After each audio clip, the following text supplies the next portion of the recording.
How about now? Yeah, C sharp. Okay. Yeah. It's not all right. It's not all right. No, It's not all right. But Hello? far. yeah, it's only showing the names. Yeah. I'm still here on the names. I see we have Blessed Beyond Measure, Buenelo, Bongi, Danny Matladi, David, and David Mikel, Dolly Dumisani, Dumisani again in Goveni, Gloria Selavi, Gumani, Karisong, Kamorelo, Gine, Kulufelo. I shouldn't pronounce Kulufelo like that. So Kulufelo, um, Kumalo, Lwandile. Thank you guys for being here. I really do appreciate that. Meshara Radebe, Mbuniseni Moshe, Mbilo. My ex-husband is new. Njabuliso Nkosinathi, Philani, Raymond Ste, um, Teslin, Tabiso Chabalala, Tembilala, Disejo, Tolo. Guys, I really do appreciate that. And also Pilani, welcome. So yeah, I appreciate your time. I don't take it for granted, guys. Thank you very much for being here. I'm going to make it worth it.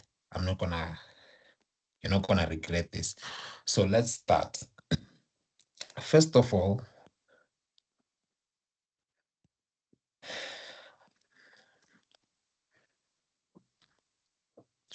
I want to start with shares. Usually I start with the government, but today I want to start with shares. I want to do things different. So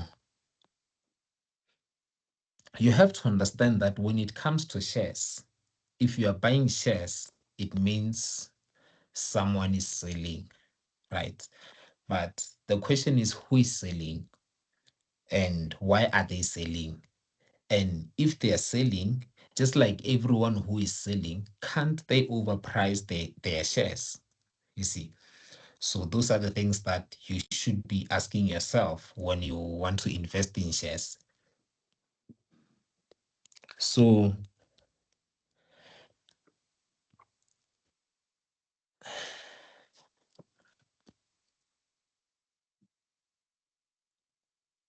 when investing in shares, or if a company want to raise funds, let's say a company want to raise funds, I like to give example with Boxer and Pick and Pay. It's an example that everyone can relate with. So Boxer is a subsidiary of Pick and Pay. Pick and Pay is a parent company of Boxer, meaning Boxer is owned by Pick and Pay. So Pick and Pay was going through financial problems, right? Let me write it down here. So let's say this is Pick and Pay,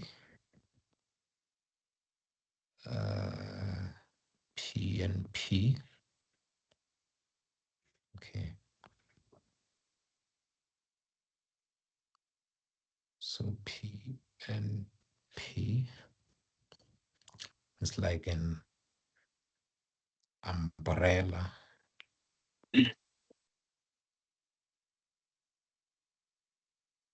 of Boxer, or a parent. So Pick and Pay is a parent company. A parent company is a company that owns a subsidiary company. So parent, like just like a parent at home. So a parent, and then you have a subsidiary. I'll just call it sub for the sake of time. So I hope everyone understand that so far.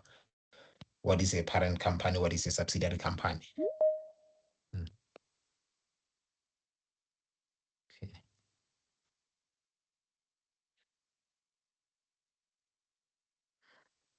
Guys, please approve whoever that is on the list. If you see that someone is on the list, please approve them because I can't constantly go back into Teams to approve them.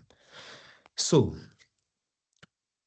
Pick and Pay was facing financial challenges. They were having financial problems and they wanted to raise funds, right? So every company have ways in which they can raise funds. If a company is having financial problems or they want to grow, they have various options to raise funds. I'll touch on three. Number one is loan. Number two, um,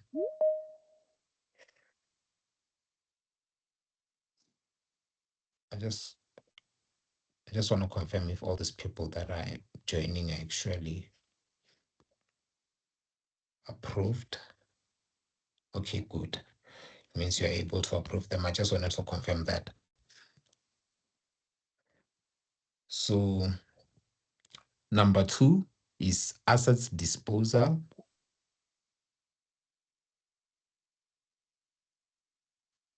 Is it showing that it's recording on your side, guys? Can you see that it's recording? Number three, sell shares.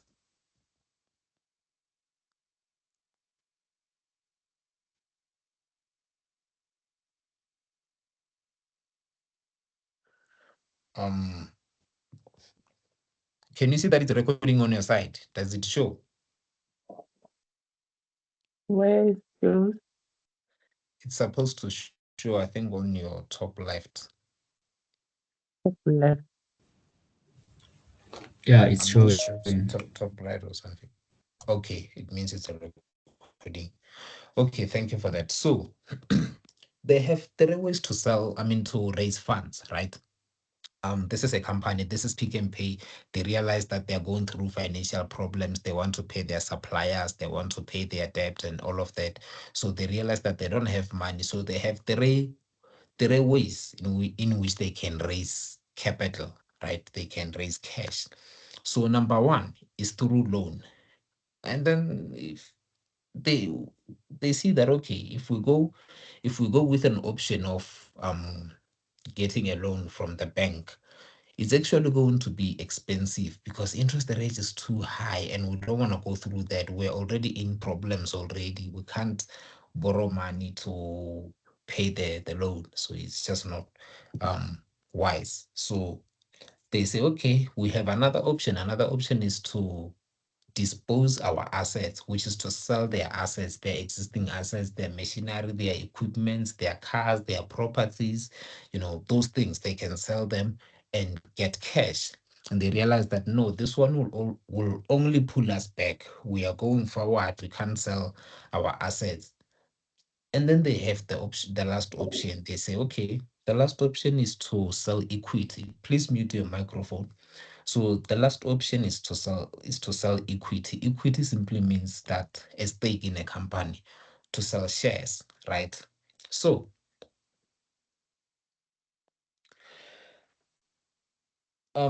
selling shares, it's cheap and it's more advantageous for them. So if they're selling shares, equity, this is why easy equities is called easy equity. I'm still coming to easy equities, by the way. I'm still coming to that. It's equity, easy shares. I hope now it makes sense. So, however, sometimes it may not mean that. It may not mean shares. Equity doesn't always mean shares. So sometimes it means net worth. So, but in this context, we'll just say it is shares. Okay, I'll have to mute that because I just do this. Okay, good.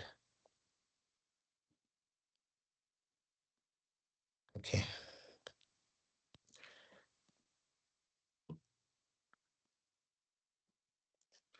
So they decide that they will sell shares. So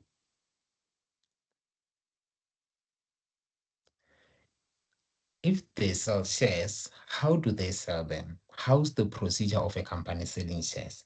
And if they're selling, it means they can oversell, they can overprice them, right? You need to be very careful with that. You need to know if a company, wherever where you are buying shares, is it overvalued or undervalued? That's very important. Overvalued simply means that you're buying it for more than what it is worth. Undervalued, it means you're buying at a bargain. So you're buying it at a discount. So for example, let's say you go to a place where you are not familiar with it and you want to buy bread, and they tell you that the price of bread is 500 rand, whereas the normal price of bread is only 20 bucks. So if you pay that 500 rand, it means you bought bread that was overvalued. So you overpaid, right? And then if you go to that place and they're selling it for 20 bucks, and when now you buy it for 15 bucks, then you bought it at a discount. That's what you want when it comes to shares. And I'm still going to touch on that, on how to find if a company is actually overvalued or undervalued. That is the most important part in investing.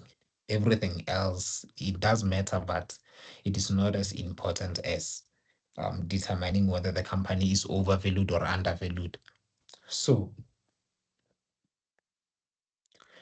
where do they sell their shares? Now, when a company sells their shares, they must go to the stock exchange, right? So this is Boxer. Oh, by the way, I didn't explain here. So Pick n Pay decided to use Boxer to raise funds. Why Boxer? Because they own Boxer. So they decided to take Boxer to public. So there's a difference between a public company and a private company. A private company is a company that you can buy. You can't buy their shares on the stock exchange. It's a company you can buy their shares privately.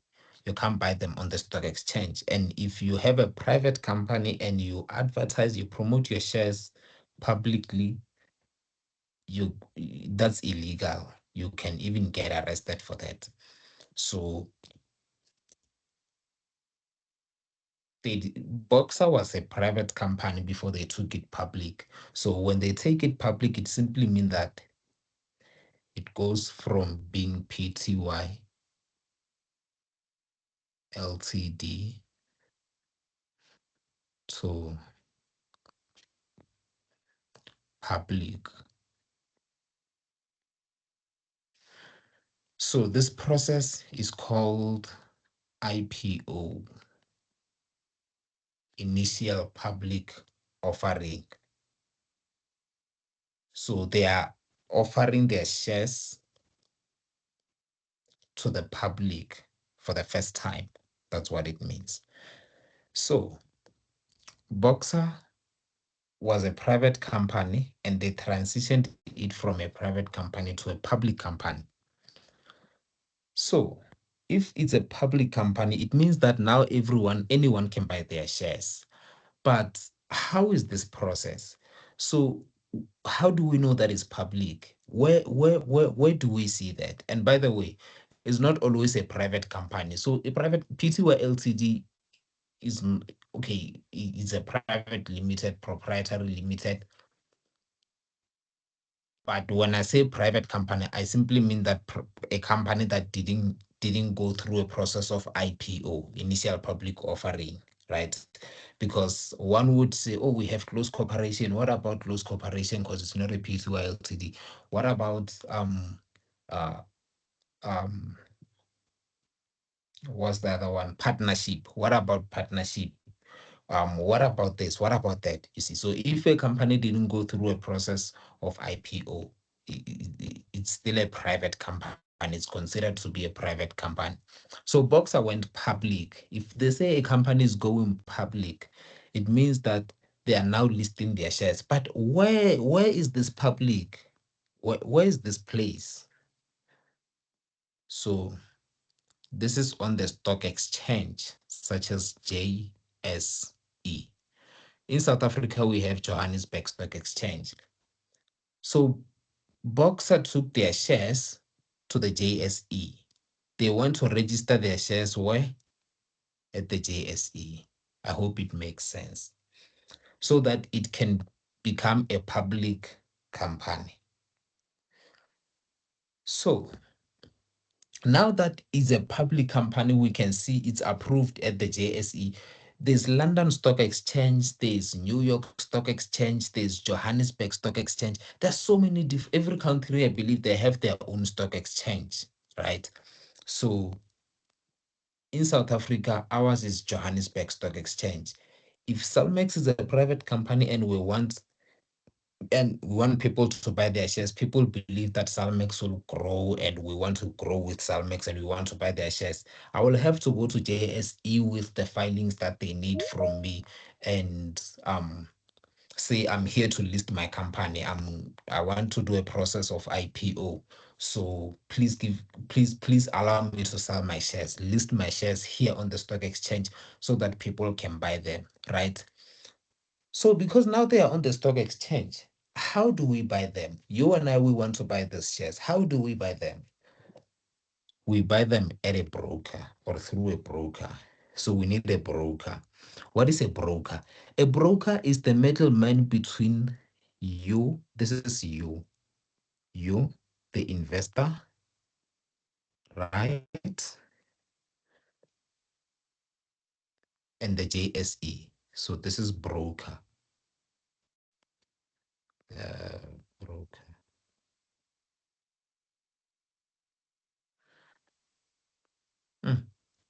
I'm not sure about the spelling.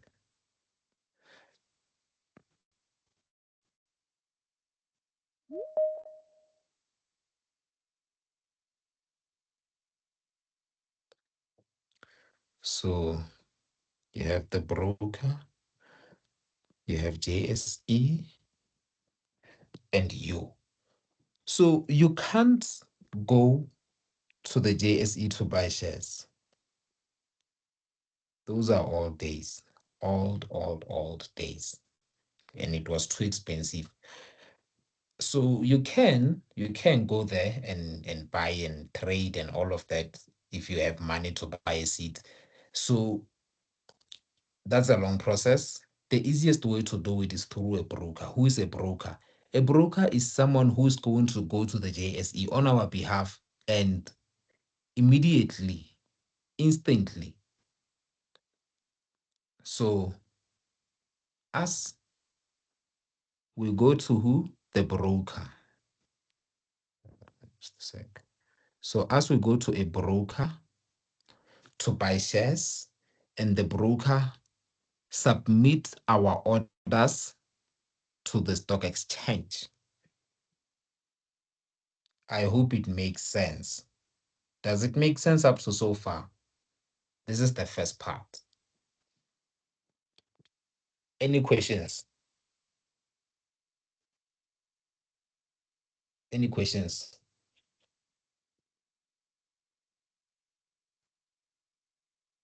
If you have any questions, unmute your mic and ask. Okay, if there are no questions, then let's proceed. Let's continue. Uh, just a moment there. So, Yes. what is the reason of having the broker from the old days that you said now? One would go directly to the JSE, and you are highlighting that in today's money it's expensive and a process for one to go direct to the JSE. So, what is the reason of having the broker? Phenomenal question. Okay. That's a very, very great question, Mr. Kaiso. So when it comes to buying shares, right? You can buy shares now, today, right? You can buy shares today of MTN, and then tomorrow you can decide to sell them. You can sell them anytime you want, and then now at quarter past 7, you can buy shares for Vodacom, and then at 20 past you buy for Boxer, and then at half past you buy shares of Apple, and then the next hour you decide to sell all of them. You can do that from your cell phone, right? It's easy. In the old days, you would have to walk to JSE. If you're in Cape Town, you have to come to Johannesburg. If you're in Limpopo, you'd have to come to Johannesburg to buy those shares or to sell them. And when you get there, you must find the buyers who are ready and the sellers. You must find someone who have money who's willing to give you. But with today's system, it's easy. The broker put all the shares in one place and then put them in your pocket. You can access them from your cell phone. Does it make sense? And another question was, where does one get a broker? A broker you download. A broker can be Easy Equities, right?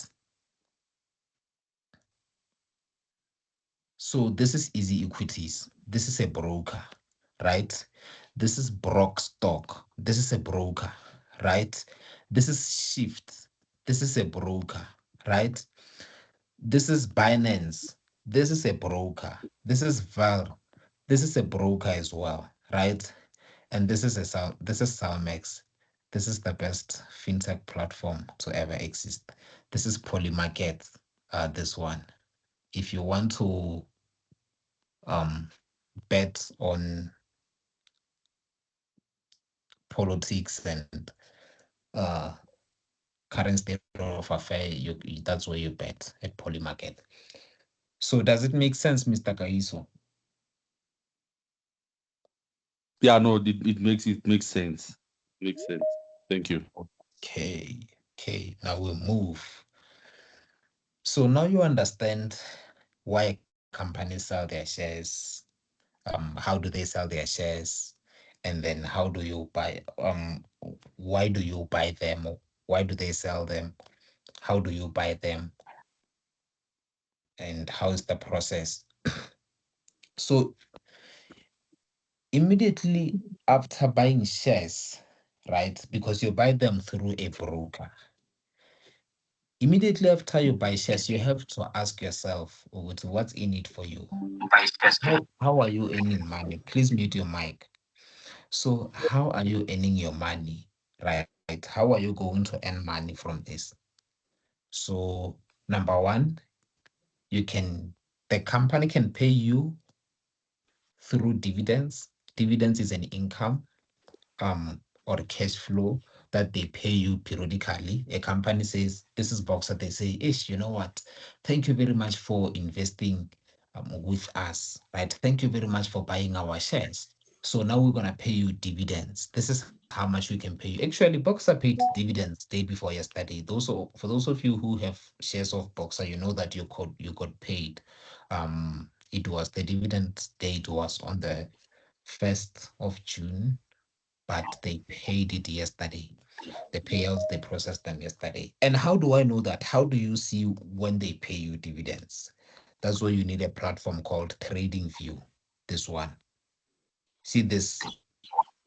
This is very powerful. Do you see it? So I am going to open it and go.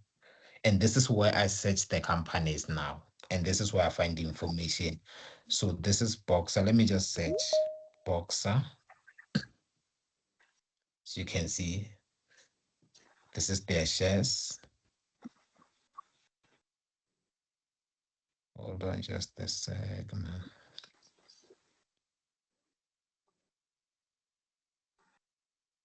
Okay, yeah, so this is Boxer and this is their shares. How do I know that this is Boxer? It's written here. Can you see that it says Boxer? And then how much is the share price of Boxer? This is the share price. Meaning one share of Boxer, they are selling it for how much? For 76 rand 52 cents. Meaning if you have 765, you can own 10 shares of Boxer. So what if you have only 50 rand? What are you going to do? I'm still coming to that. You can still buy their shares. So now I'm going to click here. This is where I find information about a company. Very important. There's E, there's D. E stands for earnings, D stands for dividends, right? So I'm going to click on dividends. It shows this. And I'm going to click more box dividends, right? And then it takes me to this page. You see, so this is where I find the information about a company. This page, this thing tells me everything. When when was the last payment date? Last payment date is 2 days ago. Here you can see it, 2 days ago. It means they paid dividends 2 days ago. How much did they pay? 0.954 per share. This is the dividend amount. So meaning for every 76 rand, they gave you 0.954. And then the percentage of the money that you made is 1.84%. Meaning if you put 1,000 in this company, you would have earned 10 rand 84 cents. Is that so? That's 1%. So meaning you made 1% of your money. I hope it makes sense. So this is where I find the information. I'm still coming to explain these dates. This is dividend payout history. This company was listed not so long ago. So far, they paid dividends twice. I'm still coming to this. So remember, I said, whenever you invest, you always ask yourself, what's in it for me? So number one is dividends.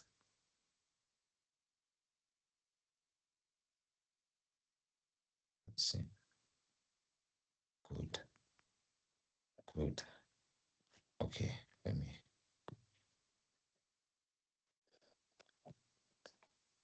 Number one is dividends. So dividends is a periodic cash flow. Number two is capital gain, capital appreciation. So capital appreciation, this is how you earn money now. You make money only when you sell.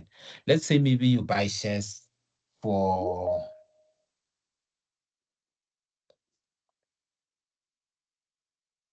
let's say maybe you bought your shares here, right? The date is 2 February 2026. How do I know? Here, this is where I see it. It's written here, down here. This is date. I hope everyone can see. So now I want to see how much was the share price of Boxer on this day. How much was the share price?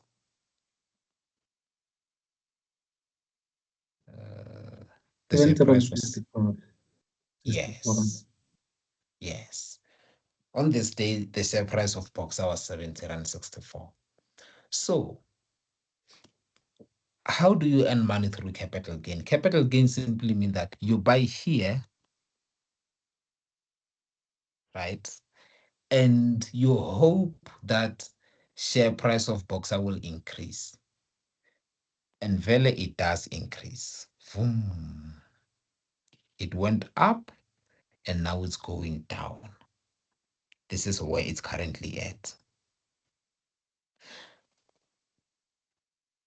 So some people will say, oh, how do I lose money if you bought shares, right? Do you ever lose money when you buy shares? Of course. Of course you do. If a company performs bad, you lose money. If a company performs good, you make money. So now this is the percentage rate which you made, 8.05%. In how many days? 119 days. Where do I see that? It's here. I see it here. 8.05% for 119 days. That's how much I made for investing my money with Boxer, right? So capital gain, it means that the value of my money have now increased, and I can only make money if I sell the shares, because when I bought them, I only had 1,000 rand on me.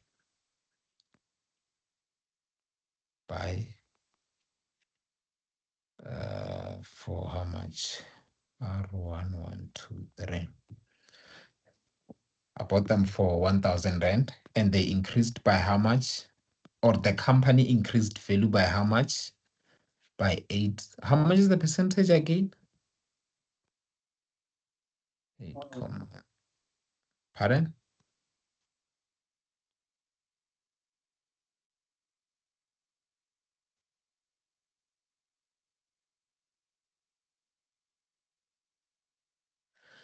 Plus 8.5%. So, which is 85.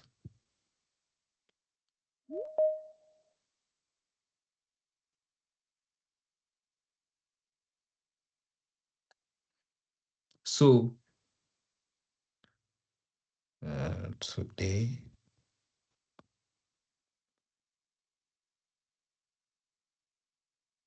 you're worth 1,085.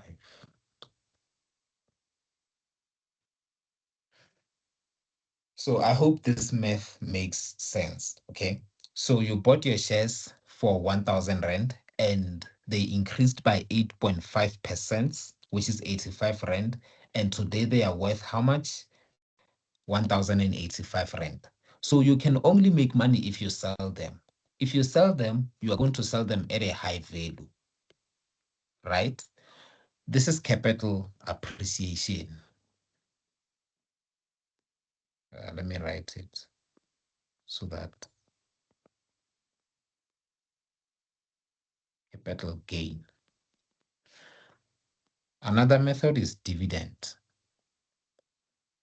So with dividends, you put how much? 1,000.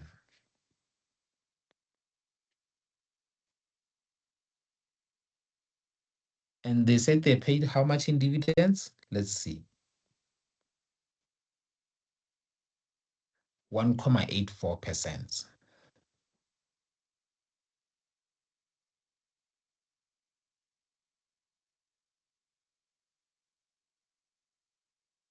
Which is probably 10 rand 84.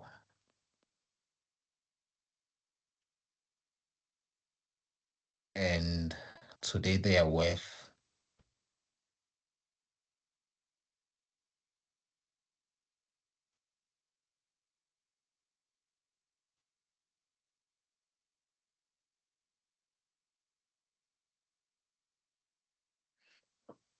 yeah. Does it make sense, guys? I hope it does.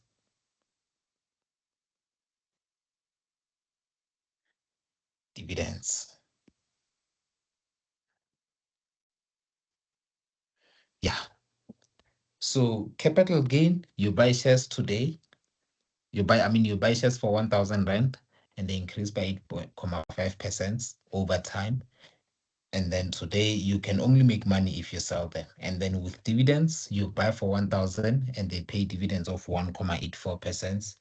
And then this is how much they would be worth today. However, it doesn't mean that if they pay you dividends, you don't gain from capital appreciation. So this is why it's very smart to always look for companies that pay dividends, because you gain from dividends and capital appreciation. So the compound is very, very, very, very, very, very effective. It's very wonderful because now you are going to gain this 8.5 plus 1.84, and you're not actually, it's not going to be 1.84% of 1,000, because on the day that they pay dividends, the share price, it won't be, or the value of your shares will be probably 1,085, meaning they're going to pay you dividends on 1,085 rand. I hope it makes sense. Yeah, let's move. So what are the tax implications then?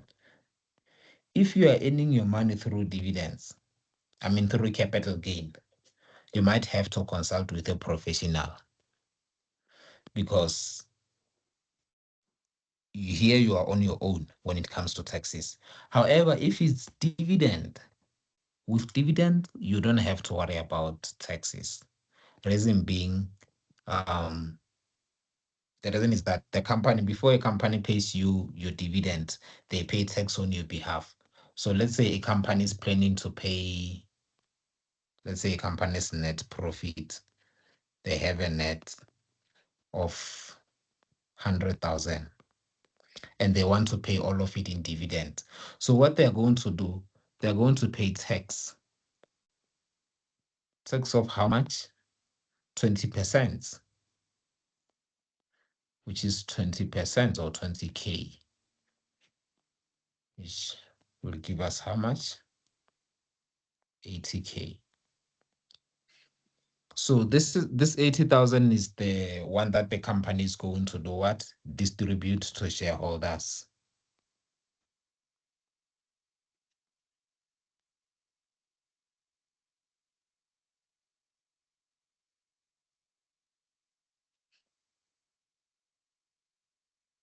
Right? So you must always check whenever you want to buy shares in a company, you always check what their net profit. Their net profit is how much? 100,000, and the tax that they pay on the net profit before paying you dividends is 20%, and then they pay the remaining 80%, 80,000, meaning when a company pay dividends, they already paid tax on your behalf. So all the money that you make from dividends is not going to be taxed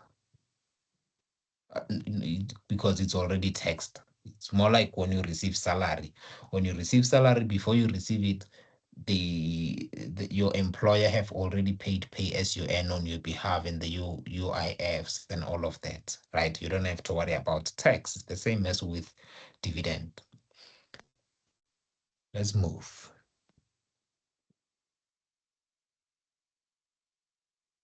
So if you're earning your money through dividends, there are 4 key important dates to understand.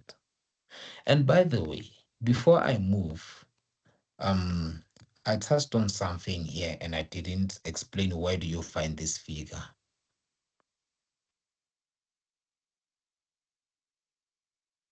This one. Where do I find it? I find it from Trading View. Again, this is where we find information. There are so many other platforms you can use, but Trading View is one of the best ones. So I go to statements. Previously, I was on dividends. You can go to statistics, you can go to earnings, you can go to revenue to see how they make their money. You see, so let's go to statement to see that figure that I was talking about. That figure is net income here. Okay, Trading View will oftentimes pop up this notification. It's very important that you don't worry much about it because you don't need to subscribe to anything to use this platform. So for this information that we need here, you don't have to subscribe. Even on Easy Equities, you don't have to subscribe to anything. I've never seen ads on Easy Equities. If you see, if you download a platform and believe that it's a broker and you see ads, you must be a bit worried about it. So yeah, net income. This is net income, guys. So net income is the one that is going to be distributed to shareholders. They pay everyone under operating expenses before shareholders are paid here. So I don't want to go too deep into EBIT, earnings before interest and tax and all of that. That will confuse you. But what you should understand is that the net income is this one. And it's important that you read diluted net income available to common stockholders. Stockholders is shareholders. I hope it makes sense. So that's where I find this information.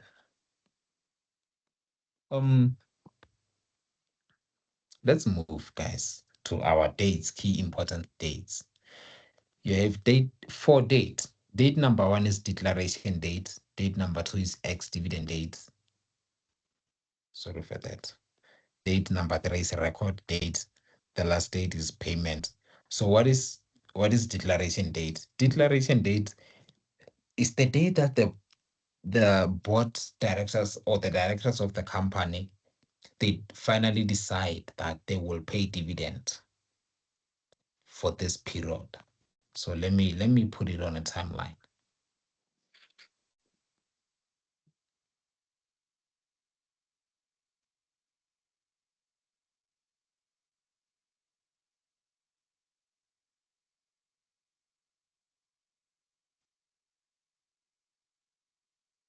Okay, so we have date number 1. Date number 1 is declaration date.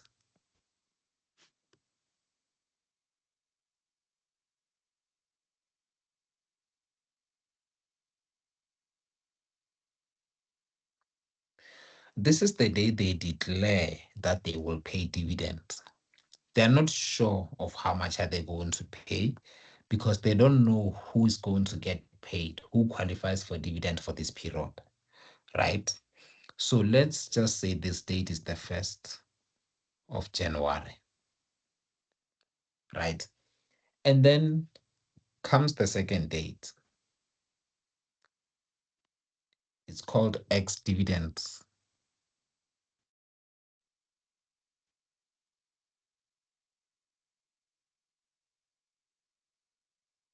Ex-dividend date. What happens on this day? This is the day that they say that everyone who wants to qualify for dividends for this period, they must buy shares before this date, because if they buy after this date, then they don't qualify for dividends anymore for this period only. It's very important. So let's just say this is the 15th of January. So the third date is,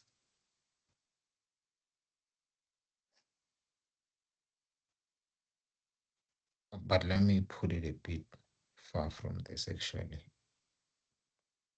Let me do this.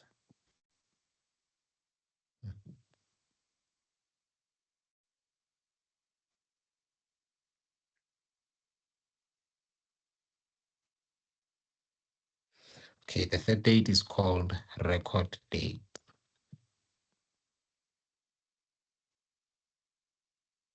So record date is the day that they record everyone who qualified for dividends for this period. Everyone who qualified for dividend, everyone, and okay, who qualifies for dividends?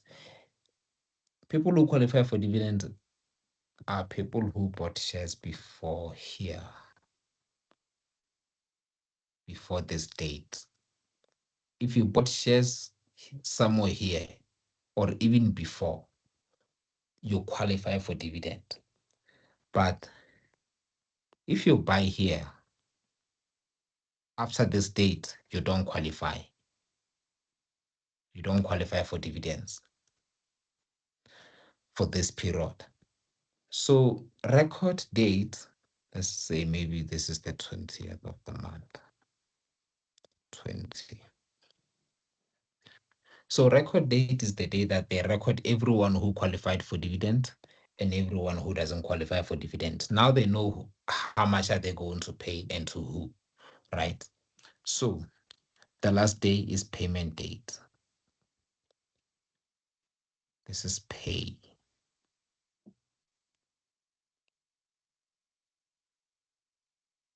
This is the day they finally pay.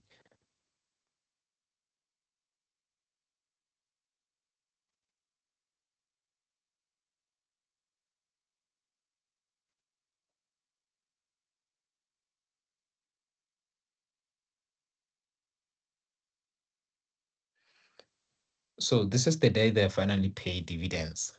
So I hope it makes sense. These are the 4 very important dates to understand. And how do I know them? How do I see that information? I come back here again. Dividends. You have dividend payout history here. You have ex dividend date. You have record date. You have payment date. You have amount. You have frequency. So frequency is actually the amount of times that they pay you in a year. Is it biannual? Is it monthly? Okay, let's go to a company that paid dividends multiple times. Let's go to MTN. Let's see. So you notice that on MTN, because they've been in the game for quite some time, they have different dates at which they paid dividends. So you see that, okay, here is semi-annual. They pay dividends semi-annual, semi-annual, annual. Semi-annual is every 6 months, meaning when you buy their shares, they pay you dividend every 6 months. How much dividend are they paying you? This is the dividend that they're paying you, the dividend yield, this dividend yield. That's the line that you must focus on. Everything else, it does matter, but not as much as this line. Dividend yield percentage. Or here, this return here, and also 5 rand. So these are the things that you must check. I hope you guys understand. Let's move.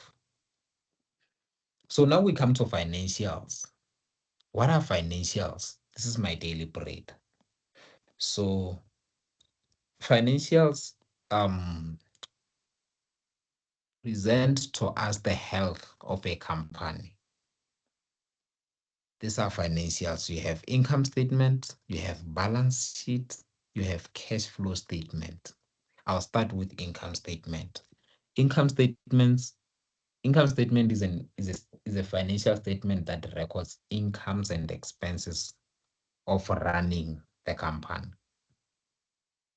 So this includes rents, your salaries to pay employees, your water and electricity, your computers, your bills, all of them, your subscriptions, fuel, all the expenses, the repairs and maintenance, they are recorded where? In the income statement.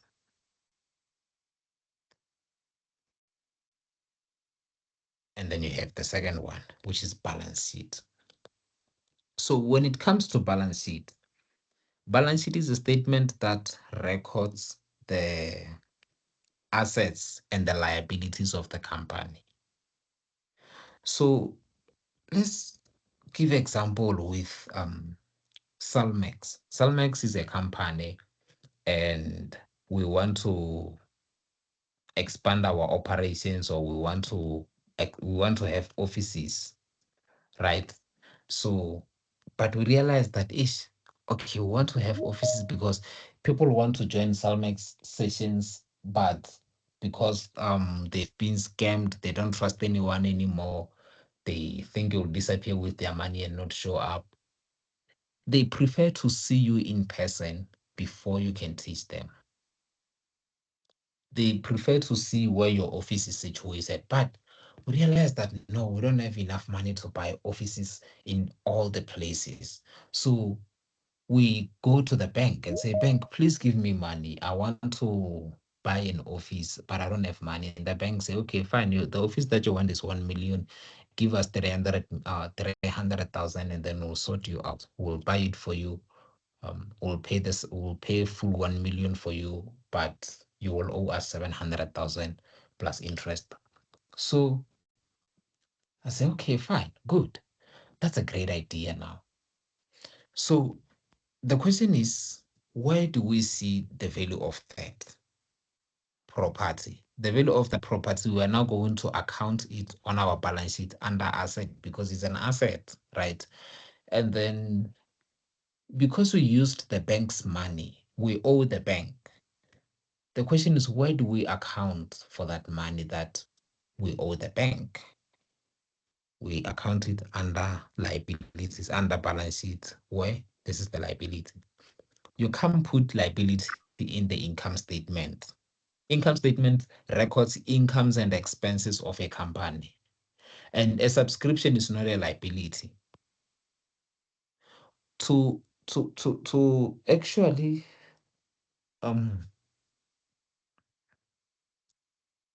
how can I put it in such a way that you'll never forget it? But I think this example that I gave is the best. Yeah. So the difference between that asset, the value of that asset plus the value of the liability, is called equity or net worth. So this is the most important line on the financial statements. So when you go to a bank to apply for loan, they look at the statement. When they check your balance sheet, because if you go to a bank to apply for a loan using a business account, they want to see your financials. Your financials, it's your income statement, your balance sheet, and your cash flow, and they are prepared by an accountant. You must have an accountant to do this. No one else can do it for you. You need to be accredited. So the bank, usually they will check your equity, the equity section. They'll say, okay, equity 2019 was 86 billion, 2020 was 106, 2021 114, 22 119, 23, so on and so on. You see, so did they have a steady increase? Because this is their net worth, their asset.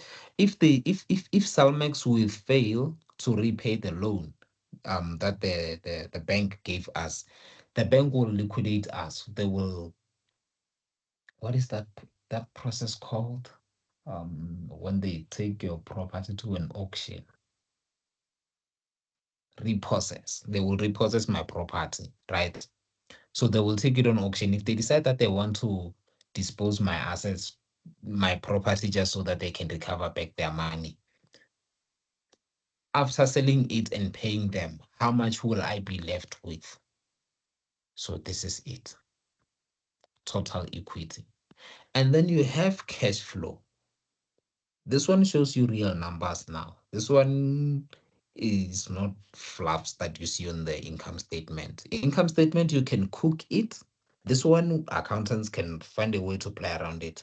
Income statement, we can play, balance sheet, we can play around it. But this is a nightmare, because this is cash flow statement, cash flow, cash, the cash that was flowing. What is that? Cash flow. You're probably wondering that, okay, if I'm paying if I'm buying something, if I'm buying a cell phone, if I go to iStore to buy an iPhone, but I don't buy it cash. Let's say the price of iPhone is 15,000 and I only gave them 2,000 and the rest I'll pay it monthly. How much was the cash flow there? How much cash flow are we going to record on our financial statement? Can someone please unmute the mic? Anyone can just unmute. So here's the thing. Let me show you.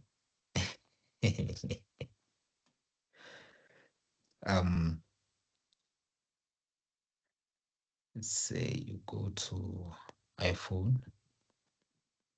iPhone is worth 15K, and you have, or you paid, are 2,000, and the remaining 13K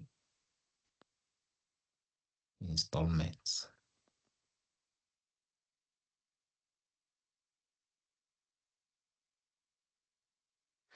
Okay, I can't say, I'm using the wrong sentence here, the wrong word when I say installment is 13K. It's not installment, but I hope you understand what I'm trying to say. 13K. You are going to pay 13K in installments, right? So installment is the 500 you'll be paying monthly, so on and so on. So the total is not installment, is lump sum. So somebody tell me, which amount out of all these three is going to go into cash flow statement since it's a cash flow statement? Please tell me, guys. This is so interesting. Accounting. The lump sum. 13,000. Okay. Another Yes. one. Number one say 13,000. Another one. I'm not saying it's wrong. I'm not saying it's right.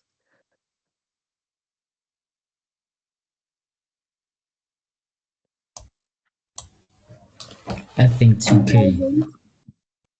2K. Okay. Another one. 2K, yes.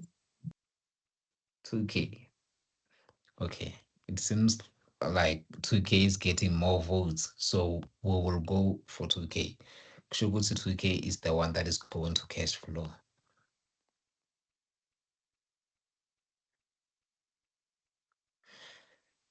Just kidding. But yeah, that is the one that is going to into cash flow. Why 2K? Because this was cash that moved. So we want to see the movement of cash here, real money, the one that we can see on the bank statement. Here actually we want everything from bank statement. Everything that we see here, it must reflect on the bank statement. Here on the cash flow statement, it must reflect on the bank statement. On balance sheet, you can't find the figures on, okay, you can find them on the bank statement, but bank statement doesn't show the value of a property. You can't open a bank statement and you see the value of your house. Yes, you can see the bond that you paid, but you can't see the value of a house. We want to see the value of a house here on the balance sheet. So I can cook an asset. Whoever that come to assess the value of property, we can cook him. We can just say, hey man, just say this thing is worth this much. You see, so this is cookable. And then income statement, here we can cook. This is the most fragile one. This is where taxes, when they say someone paid zero taxes, they cooked here. Income statement, they can cook salaries, they can cook this and that, they can pay themselves this, they can borrow themselves money. This is where it's cooked, right? But cash flow or also income statement, in income statement we also record the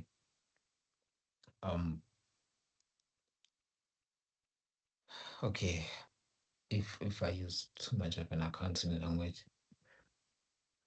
I think I'll stick to the initial explanation of incomes and expenses of a company. So cash flow, we record only the money that we saw on the bank statement, that we can prove that yeah, it's here on the bank statement. So this one you can't cook it. When they audit you, they will catch you. So you always want to focus on free cash flow. Why free cash flow? Free cash flow is the money that the company is left with in their bank account to say, okay, we received this much, we paid this person, we did this. At the beginning of the bank statement, this is how much I was having in my account. And now at the end, this is how much I'm having. This is how much I have. This is the free cash flow that I have. Is it on negative? Is it on positive? Is it growing? You see, how is it going up and down? When it grows, does it grow by 57.66%? And then the next year it grows by 171, and then the following year it only grows by 22.46% from previous year as compared to previous year. So is it stable? Can I trust it? You see, so that's the one that you must check as well. And this is not an advice. Just see that this is the most important line. They check this at the bank. So they check free cash flow, they check your equity, and they check your net profit. And this is what you must also check as an investor, because the banks know, they know why they are checking this. They can't come here and check taxes. They can't come and check operating income or operating expenses. No, they don't care about that. They care about this. And then on the income, on the balance sheet, they care about equity. On cash flow, they care about free cash flow. I hope you understand. Let's move.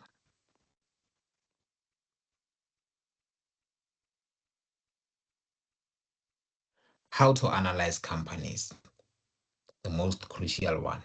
Now that you know the difference between free cash flow and equity and um, net profit or net income, you have to know how to utilize them. How do you weaponize them? So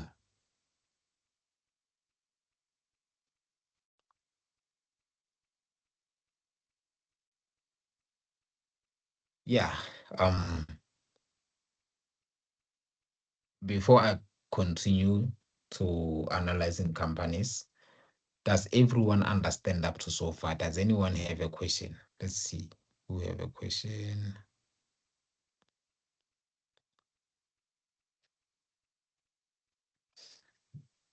Yes, under liability because it's long-term loan. Okay.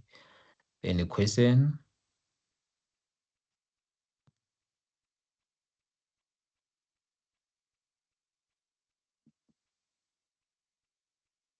Yes, Kahiso. Yes. I just want to go back to the cash flow. That how is it recorded, and then why is it so significant in decision making when investing? Because that's the one that actually caught my attention the most. Because you mentioned a few of them, ne?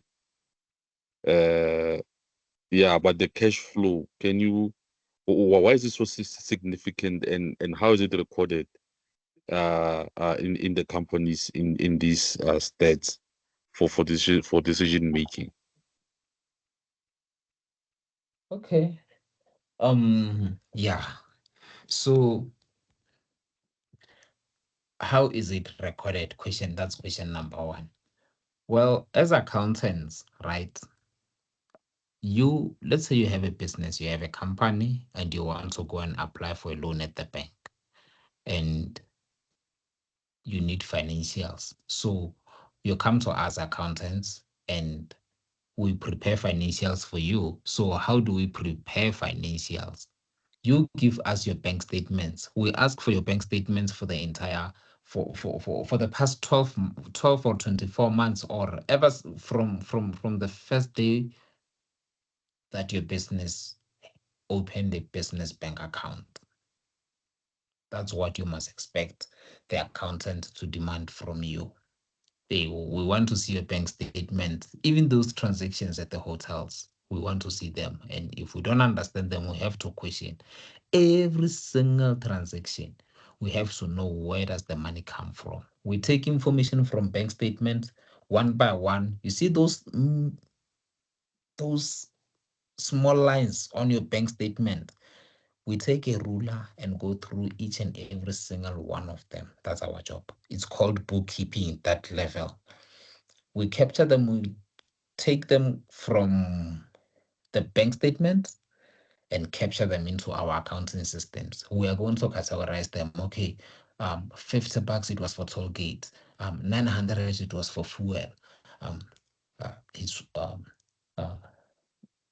it was weekend, 1.5 was for hotel, and then 700 was for alcohol. This is not a business expense. We have to find a way to get rid of it. You spent this, so we account them. We have to say, okay, this one came from there. So all the money that um we take from all the amounts the transactions that we take from the bank statement and capture them into our accounting system, those are cash amounts, those are cash figures. So those are the ones that are going to build the cash flow statement. You see, also income statement is going to be built out of that, but income statement have some loopholes, but cash flow is the exact amount. So that's how they are recorded. And number two, why is it so important? Because it shows us the life of a business. Is this business generating cash flow? Do they have cash flow? Yes, we see they're operating, but is money coming in? apart from capital gain. We see they're building systems, we see they're expanding their portfolio, they are buying more properties, but is there cash flow? This is why they say cash flow is king. Where do we see that king? Ukhona la ku-free cash flow. Ikhona inkosi. Does it make sense? Did I answer your question? Yeah, no, it makes sense. You've answered my question. Thank you. All right. So yeah, let's move if we don't have more questions.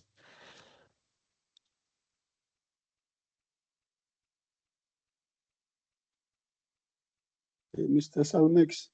Yes, Oh, yeah, you. before you move me, I'm not sure, maybe, please, man. This page that you see the financial records of the company, where do you get it from? Financial news, or where do you get? I want to know where this page is coming from, actually. I know you pick on MTN and then the boxers, and where do you get that page from, please? Okay. Where do I get this? Right? Yes, This is an app yes. you download. Oh, it's It's an app. called Oh, yeah, that's Trading what I. View. Oh, Trading View. Yes, Okay, thanks. this. Thank you very much. Yes. And this is where you buy shares, easy equities. Okay, okay, and I noted it, but no, I didn't know that. Okay, it's an app. Okay, yeah, Yes. I got it. I got it. Mr. Salmex. And Thanks. the, and this is where you manage your money. Here, Okay, here, okay. and other things. But yeah, so let's I continue. manage my money on what? On Salmex. Yes. So I will still come to it and explain it properly. They are quite there's some things that I need to cover, you will know. So it's part of the reasons why I said today is my last day. Farewell. I know you won't miss me, guys. You don't have to fake it. But if one wants to meet you one on one, is that gonna be possible, Salmex? I'm not sure, honestly. Okay, okay, Yeah. okay, okay. Yes. So yeah, maybe if one try their luck, yeah, but I'm not sure. So let's continue. So how do you analyze companies? Because I did touch on it, but I didn't explain it. So this is the market capitalization. The market capitalization is simply the company saying, you know what, if you want to buy our company, this is how much you should pay us. If you want to buy MTN, give us 376 billion before we can give you MTN. This is how much we are selling it for. And this share price here, this share price is calculated on this value, the market cap. And this market capitalization, it moves every day, meaning this is not the real value of a company. I need you to understand that. The reason why we have this politicians and big business guys, the reason why they manipulate the market, Trump will just make a post and say, tomorrow I'm going to end civilization, is to inject fear into people's lives. And as a result, people panic. So when people panic or they talk about war, everywhere is negative news. Is this what is this thing that is happening? Xenophobia. If it's not xenophobia, it's war. If it's not war, it's COVID is coming back. If it's not COVID, they say man killed this person. If it's not that, it's court case. That is intended to lower your vibration. And when you vibrate at a lowest frequency, you're not creative. You can't be creative at the lowest vibrational frequency. So, but that's a subject, that's a topic for another day. So part of lowering your vibration or part of injecting fear in you is to ensure that you lose confidence on the markets. So what happens is that people start to sell their shares. Oh, the world is about to end. You know what? I'm not going to let easy equities to end with my money. I'm taking it out, you know. Or this shares depreciated in value. I'm gonna sell them before I lose my money altogether, right? So people sell their shares because they panic. They make impulsive decisions because they lowered their vibration, their state of, they lowered their frequency. So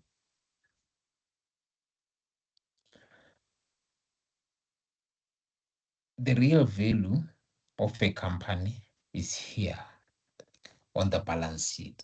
Incomes, the financial statements show us real figures. So they show us real numbers.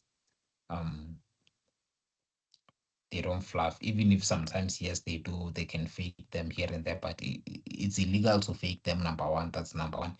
Number two is that it's not easy to fake them. Your numbers must correspond. So this one, they are audited, so meaning they are real. We take it that they are real when they're presented to us here. So this is the real value of a company. MTN, okay, I can see there's a hand. Let me finish. So MTN is worth 169 billion. If MTN say we're selling our assets and we're paying off everyone that we owe, this is how much we are left with. This is our net worth. This is 169, right? But MTN, they're selling it for how much? This is the real value. Equity 169, but they're selling it for how much? 376. So it takes us back to that example that I made earlier on. The price of this is how much? The price of this is 169, but they're selling it to us for how much? 376. Do you see that we are overpaying?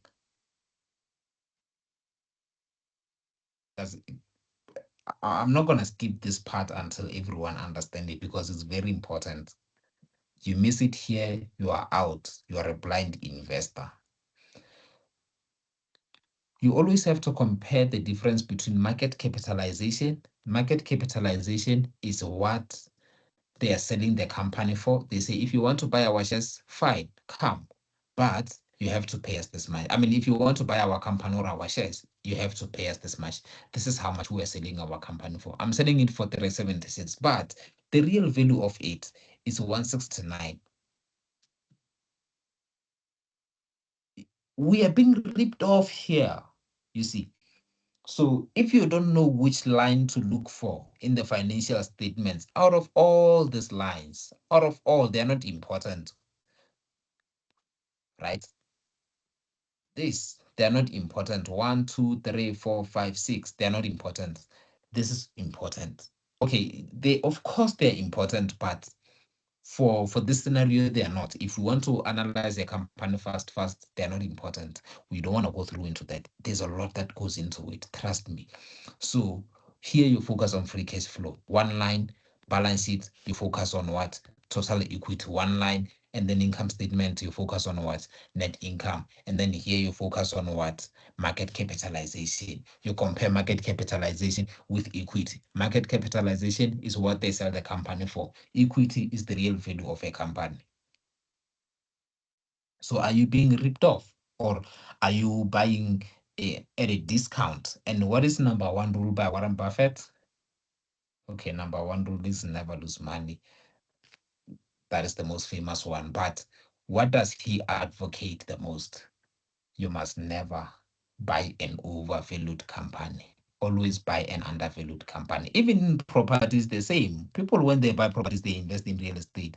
They always look for one thing. They want to buy underpriced properties. They would rather find that property that is in very, very bad condition, but in the best street, and they will renovate it and they will oversell it. They know that once they refurbish it, it will catch up with the value of the surrounding area. So with shares, it's the same. You always want to make sure that you don't buy overvalued companies. So when the market crash, the market capitalization decreases. As a result, the value that they're selling it for is becoming cheaper. So you always want to wait for things to be bad before you can buy. This is why there's a saying that goes, money is made when you buy. So this geopolitics, these things, when they make them, they try to cause chaos, they try to cause all these problems just so that we can be distracted from what is happening.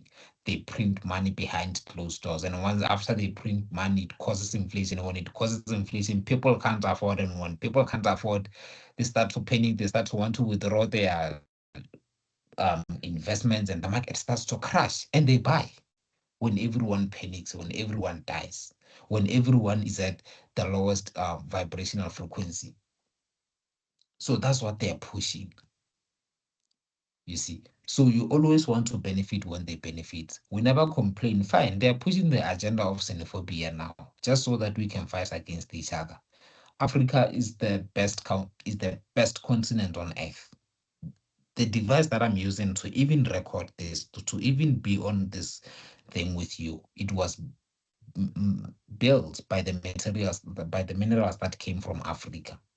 This AI thing, the hype, fine, but where do they get the minerals to build all the infrastructure? You see, so the minerals came from Africa. They are mined from here and they are exported to foreign countries and they process them there and then they return them back to us at a very high value, at a very high price. They are very expensive to us. And if we realize that Africa is very powerful and we have all the minerals, we don't need the West, we don't need the Asians, we don't need all these guys, we don't need them, we don't need them, the Middle East, the East altogether. If we realize that we don't need these guys, we become powerful as Africa. We become very powerful than any empire that has ever existed, not even the Roman Empire or the the empire that conquered the Persians. So yeah, what was the point I was trying to make when I even got to the minerals? So yeah, if we get united and we don't focus on the distractions, we can become very powerful, very, very, very powerful. I'm not taking sides on xenophobia and all of that, but I believe that Africa is one room, is one house with different rooms. So I take it that Zimbabweans are just like my siblings. We just happened to have different rooms, but during dinner time we sit together on a table. But people who are in the strike, who are participating in the strike, they understand the situation far more better than I do. So this is what I'm saying. I don't take any sides. So let's continue and leave geopolitics. 6 signs of a great investor. You must have patience. So you must never buy a stock unless you'd be happy if the stock exchange closed down in the next 10 years. This is why I said when buying shares, you have to be patient. You must have patience because when you buy shares, you bet on the growth of a company. If a company grows, your money grows. If a company grows by 10%, your money grows by 10%. If a company loses value by 10%, your money loses value by 10%. Simple. So a company cannot grow overnight. That one we have to understand. It takes time to grow. I don't expect you to expect high returns within less than 5 years, because even compound is not even working in your favor. Let me show you the power of compounding long term. Hold on just a sec. Let me show you the power of compounding long term. So let's say initially you invest how much? Let's say initially you invest 1,000 or 10,000 or 1,000. Let's be practical. But let me save it. So monthly you decide to invest. Let me do this actually. Yeah. So monthly you decide to invest how much? 250 for a duration of how many years? Let's say maybe you are 30 now. Let's do 25 years. Or let's start with 5 years. I need to you want to invest for 5 years. Annual return is how much? How much can we use? Let's go to MTN and see annual return. How much did MTN give us, by the way? We're in 2026, right? June 2025 here. How much was the share price? And disclaimer, this thing is addictive, okay? It's very, very addictive if you can get yourself used to it. You'll find yourself always watching the charts here. Okay, that's 53%. Do you see that in 1 year, people who invested in MTN, they made 53% of their money? Meaning if you put your money in MTN last year this time, today you'd be sitting on 53% of your money. In 1 year. Can you ever get that from a bank? If you ever get 10%, in fact 9%, hey, you'd be the luckiest person on earth. Oh, I don't know good to unige ama banks. But anyway, yeah. So let's say for 5 years, how much have you made in 5 years? If initially, let's say December, you bonus, okay, the percentage, let's use, I'm not going to use 50%. I'm going to use 20%, right? We have to take into consideration the law of average, but yeah. So 1,000 initially, you bonused, this is December, this is your birthday, you bonused, you feel rich, and then you put 1,000 into easy equities, and then every month going forward, you start putting 250. You do see that this portfolio is realistic for duration of 5 years, and then every year you get, okay, let's do annual. And then every year you get a return of 20%. After 5 years, you will be sitting on 24,000. Let's see for 10 years. I bet you'd say, oh, for 5 years is 24,000, meaning in 10 years, it will be 48,000. No, that is not the case. That's not how it works. Compound is very powerful. Now we change the duration to 10 years. It went from how much? 24,000 to how much? 84,000. That's compound. The longer you are in the game, the more returns, the more growth you make. Let's do 20 years now. You are sitting on 598,000 in 20 years. And you would have contributed how much? 61,000. This is the growth you would have made. Power of compound. Look at it from here. Let me do this.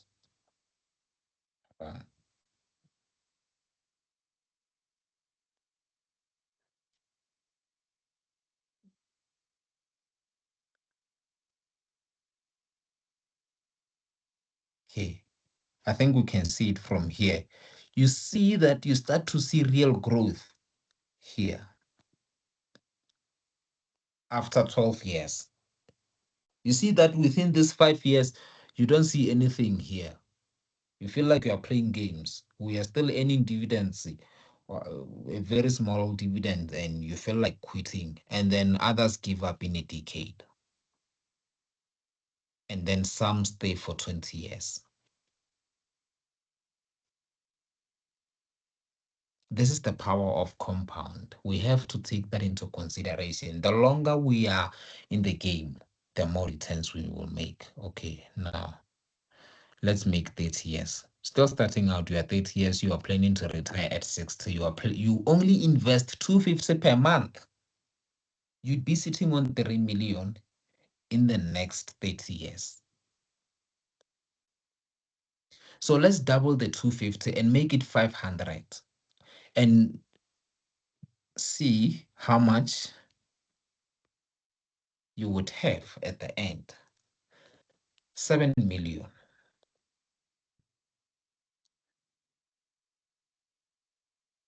So if you are still 25, you are still starting out in your career and you get a nice job, you can afford to invest every month. Every month you can afford to invest $1,000 because this is the same money that we use to buy those cell phones, to buy an iPhone. The installment for iPhone, I think, is about close to $1,000.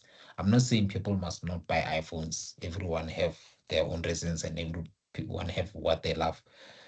It's a pity that some of us, the iPhone that I'm using is iPhone 8. I think I've been using it since 2017, this cell phone. Hey, sometimes Obangambi, Harriet. Anyway, so yeah, let's say 1,000.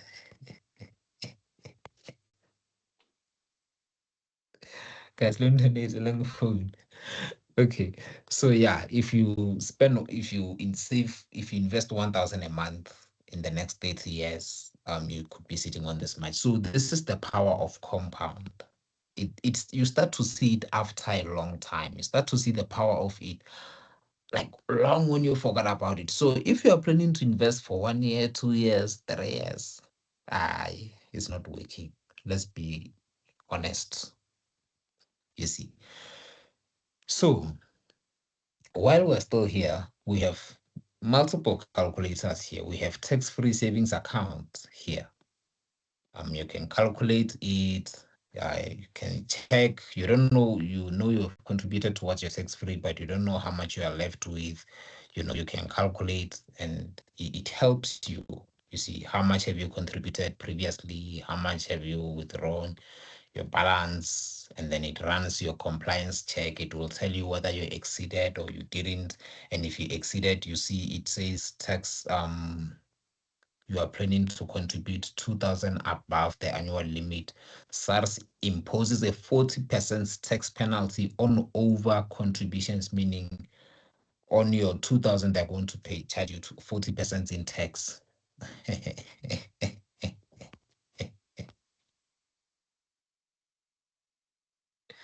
Hey. So yeah, you have your two pots. If you have your two pots, use these tools, guys. They're here. You can calculate your two pot based on your tax, and it will help you, right? Your loan, you have a loan or tax, because I get this question a lot. People will ask me if I have if I have made some certain amount. Let's say maybe you made 607,000. How much tax can I? You made 1 million. How much tax must I expect to pay? You see, so it shows you without having to pay for an accountant fee and all of that. And then another thing that you can do here,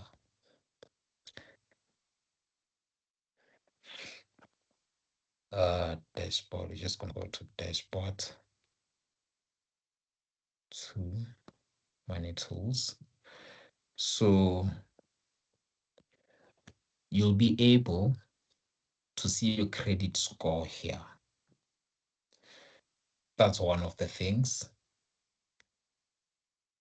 Another one, if you have goals, financial goals, you want to manage your incomes, your expenses, you don't have to write those things manually in yourself. Down on a paper. You have this, it can create a ledger for you. You have your income, your income is your salary, your business. You can do this here. And then we have something very interesting now. Very, very, very interesting that, okay, that's not all, by the way. Let me show you more. for those of you who invest in stocks, you also have stock heat map here. I hope you know this. As an investor, you have to know this thing of blue and red colors, and you also have your graph here. If you don't want to go to trading view, you can come to Salmex. We got you. We got you. Can search any company you like, any time frame. So yeah, and then you can read the market news, the business news. They're here. So you read all this business news here and not focus on the propaganda, because TikTok is not giving you the right things. Okay, no, I'm wrong to say that. Sometimes it does, but the propaganda is too much. So here is limited. You can see any news, crypto, stocks, or feed. So if you have a business and you want to promote your business, you can come to the business marketplace and list your product here for free.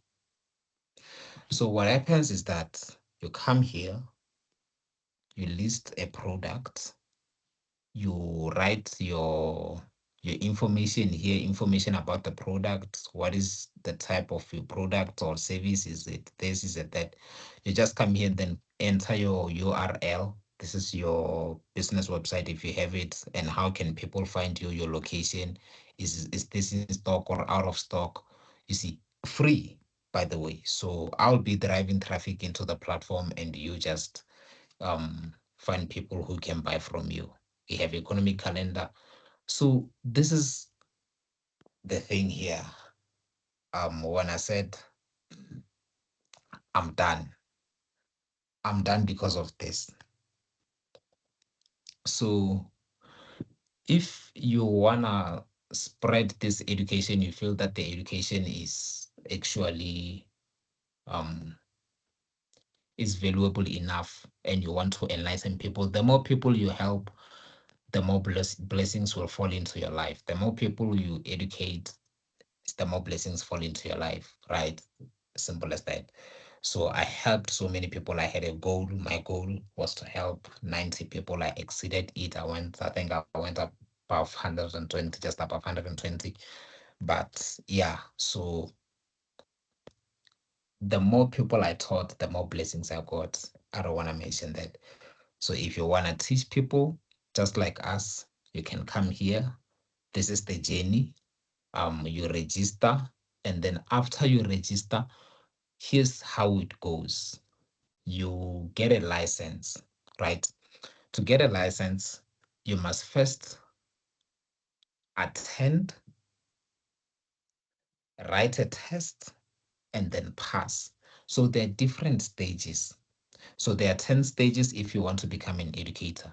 You have stage one. Stage one will teach you about maybe budgeting and saving. Stage two is about building your credit score. Stage three is about investing in shares. Stage four is about two-pot and tax-free savings account. And then stage five, so on and so on. So that once you learn those things, you can have a license. Before you can even get your license, you must pass the tests first. So you write it, you learn. I will educate you. I give you the materials, all the curriculums. I give you a curriculum. I give you a PDF to read how you can see, how you should teach people, how you must, what you must say, what you must not say. Everything is given to you. And then once you got the license, once you pass all the stages, I teach you, give you a document, you write a test, pass the test, go to the next stage, the same thing, pass a test, pass all the stages, and then get your license, your certificate with a license number. You take that license, you start finding students on your own. So you take the license number and say, I am qualified to teach Salmex curriculum. We'll give you the curriculum and we'll help you to market. So you can find your people and you teach them. But how will you teach them? What are you going to give them? For them to be taught by you, they must come and register here as a student. So there's a student portal. They must come and register on the student portal as a student. So you go and market a student. they come to the student portal and they register as a student. But before they register, so what happens with students, they register and then you teach them, they get all the documents here on the platform. They don't have to come with anything. You don't have to send them anything. When I will just give you a teaching guide and a curriculum, you find students. If you're a pastor or you know people, with 10 people, you can make something. So 10 people that you can find and teach. I tell Salmex doesn't have financials. We don't have financials also yet. I was actually having a conversation with someone and they asked me how much you're making at Salmex. I was like, damn, that's a great question because we don't have financials. So it simply means that it doesn't have 12 months. Financials usually are built in 12 months. So we don't have 12 months. And there's more than 120 people that I taught in the past 8 months or less. Actually, five, I think I have 7 months teaching now. So you can tell that there's demand for this education, and I saw it and I couldn't match the supply. So you find the students, you teach them, they pay here, and then you get paid after teaching them, and they get a certificate. They get all their stuff here, everything, their materials, they log in here, the classes, everything, they find it here. So your job is to find people to teach, and then you teach them, and then you get paid for doing that, plus you share the light. So yeah, the information is valuable, yes, but I can't match the demand. That is the nature of it. That is what I'm facing now. Hold on just a sec. I'm not sure if this will log in. Okay, good.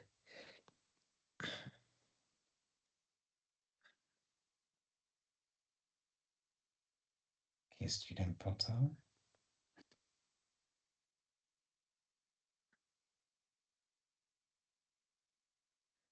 So this is what the student portal looks like. This is, let's say you are a student, right? So this is where you're going to find your lessons, your progress. You can track your progress here. Here's where you're going to see your educator, and the educator must have a license number. And this is where your class is at. You join a class. This is the chat. It's more like WhatsApp within this platform. You can chat in here, send messages, you know, and your teacher will see them, right? So a teacher must join, I mean, a student must join through a teacher, and we need teachers actually. So as an educator, this is how your dashboard is going to look like. So students, they find activities in there, right? So this is a lessons of someone. So you start teaching, you can create an online class, you copy the link and you share the link where you share the link with your student. So this is what your classes is going to look like. Create a new class, and then you can give it a name, anything. And then you can teach as many students as possible at one go, just as I'm teaching over, I don't know how many are on the meeting now, but yeah, you can do the same and you get paid for doing that. You can teach from anywhere. You don't need any qualification to get the license to do that. And then we provide you with the materials. So if you want to join, you can simply come. And also for corporates, right? So for corporates is for companies. If you are a CEO, or you need your employees to do financial wellness, you must have a supervisor to get the license under their name. That's the one that we are going to ensure that they write a test and they pass the stages and they get a license. That license, they can use it to teach all your employees. So we give them the curriculum, we give you the analytics, the reports. You see performance of all your employees in one place, each and every one of them. So yeah, that's one of the things. But let's get back to the main lesson of the day. Let's continue. So number 3, you must think independently. if you see me making a post on social media saying that, hey, buy this shares, you must never do that. You must never buy. You must think independently. You know how to analyze a company. You know where to buy shares. You know how to do these things. So you buy shares on easy equities. So you have number four, you must have the security and self-confidence that comes from knowledge without being rash or headstrong. So you you must trust the knowledge that you have. I can assure you to trust this education. You know that you can trust it because you saw it yourself. I don't have to convince you, right? And accept it when you don't know something.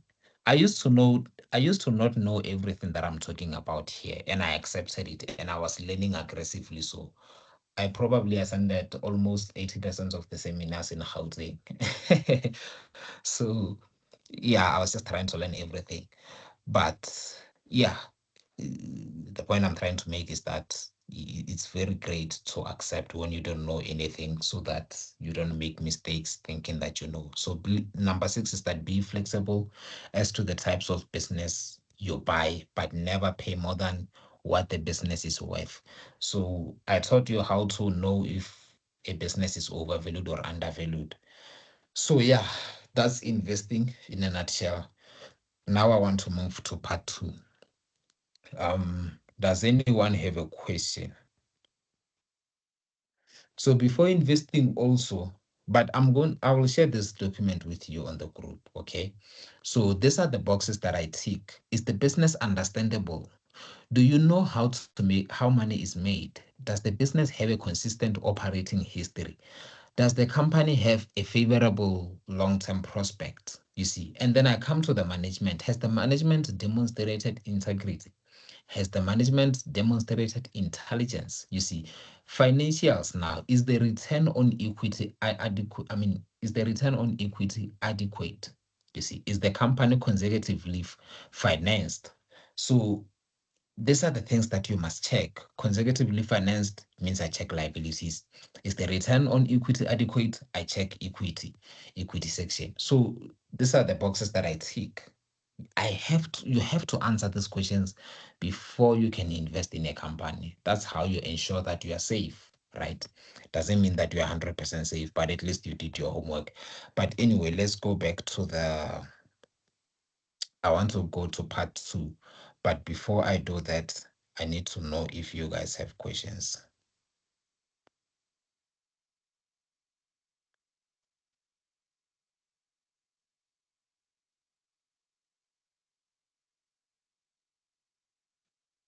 And they should reconcile with the bank balance. Yes, 100%. Yeah, cash flow, the income, whatever that is on the bank statement must be the same as whatever that is on cash flow statement. You are right. So I'm stuck on 6 signs, not what he's talking about. Okay. Is the Salmex app free? Yes. Salmex app is free. Absolutely zero. So I'm stuck on 6 signs. Please, David, you can unmute your mic. If anyone have a question, please unmute your mic. I think I saw a hand somewhere. Oh, no, now I'm all right, Mr. Fortune. Now it'll be sharp. It was back then. All right. Thank you very much, Mr. David. Any question on investing? I want to close that chapter and come to something that is very inspiring to know. Something that once you know it, your life will never be the same ever again. You'll never see geopolitics the same. You'll never see the government the same. And yeah.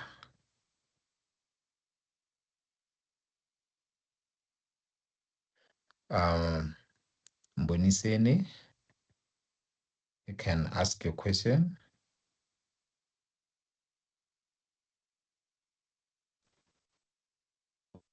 Well, I just from that, I've heard you about the compound things. But the thing that I have, there is change. Um, so if you maybe you keep a share for a long time in mind without saying you find yourself maybe losing money or what? Because I have this thing of like fluctuation. If you are not selling it, how long can you keep a share in a company? Okay. Um, I I could barely hear you. Your line is not so good, but I think I had the last question, which is how long can you keep your shares in a company? Well, you don't have limit. You can buy shares today and keep them for 100 years, and when you die, your grandkids can also inherit them. So they don't expire. And there's no limit to the number of shares you can buy. You can buy Boxer, MTN, Vodacom, Apple, Tesla. You can buy up to 100 shares and keep them there forever. But it may not be ideal because you need to take into consideration risk. Actually, how come I did not cover it? Risk. Uh, okay, it's not here. Risk and reward. So here's how I diversify my portfolio. Let's say I have 1,000 to invest. What I will do, I will divide it into 10 or 5. For this example, for the sake of time, I'll use 5. I'll say the first 200 will go towards health. The second 200 will go towards education. The third one will go to weapons.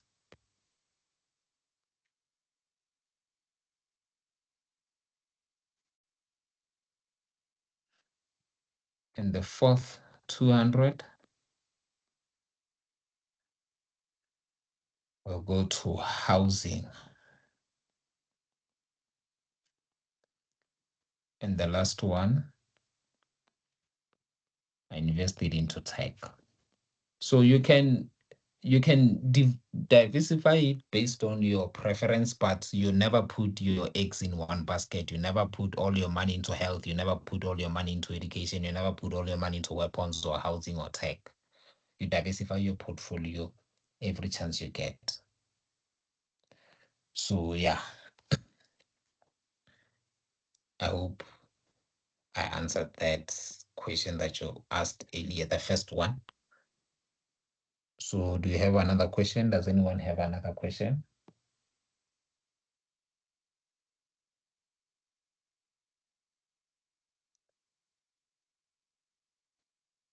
Okay. So, Mr. So Salmex, yes, sir. is Salmex your name or is it the company's name? What is Salmex? Is it? So Salmex is my is the company name. Do you want a long story behind it, or you just want that? No, I don't want to waste time. No, let's not waste time. It's fine. Okay, Yes. it's fine. Yeah, Eh, it's a company name, Salmex. My name is eh, Fortune. That's my name. okay. Yeah. Okay, so let's move. Part 2.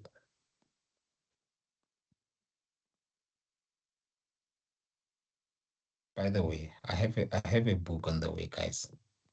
I have a book that will be ready, I think, in a month or so. So you guys were the first to know about it. It's coming, very interesting stuff in there. I would suggest you have it. I'm an introvert salesperson. Yeah, let's go to part 2. Part 2, which is, I call it the system.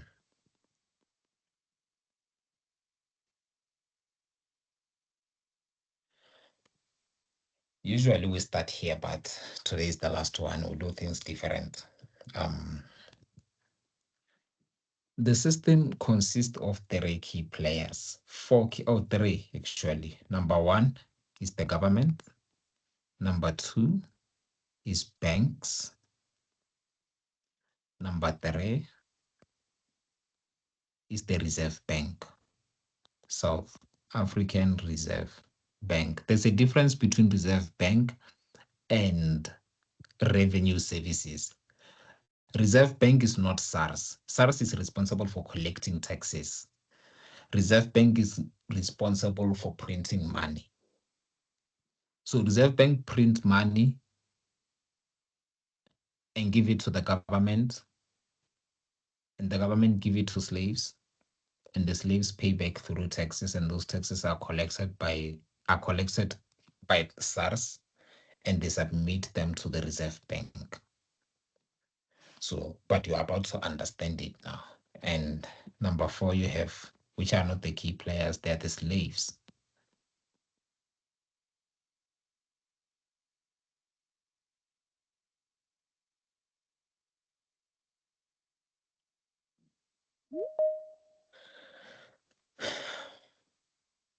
So the function of the government in this picture is to identify a problem. A problem can be COVID, it can be load shedding, it can be photos, it can be water shedding, any problem that us as the country's citizens, we expect the government to fix. And for the government to fix that problem, the government needs money. So here's how it goes. Government, Reserve Bank. And by the way, every country have their own reserve bank. In USA, they call themselves what is this? The Federal Reserve Bank. In South Africa, our reserve bank is South African Reserve Bank. And then we have local bank. And then down here we have slaves or businesses. Small businesses to be specific. But not really small businesses only, but yeah, slaves and businesses. So the function of the government in this picture is to identify a problem. A problem can be COVID or load shedding or war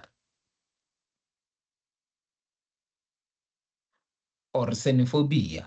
We expect the government to fix these problems, but the government to lift a finger, before they can even lift their finger, money must be there.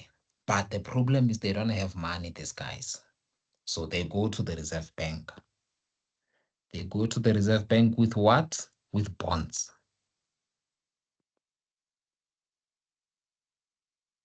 They sell their bonds to the Reserve Bank, and the Reserve Bank give them money, print money and give them cash.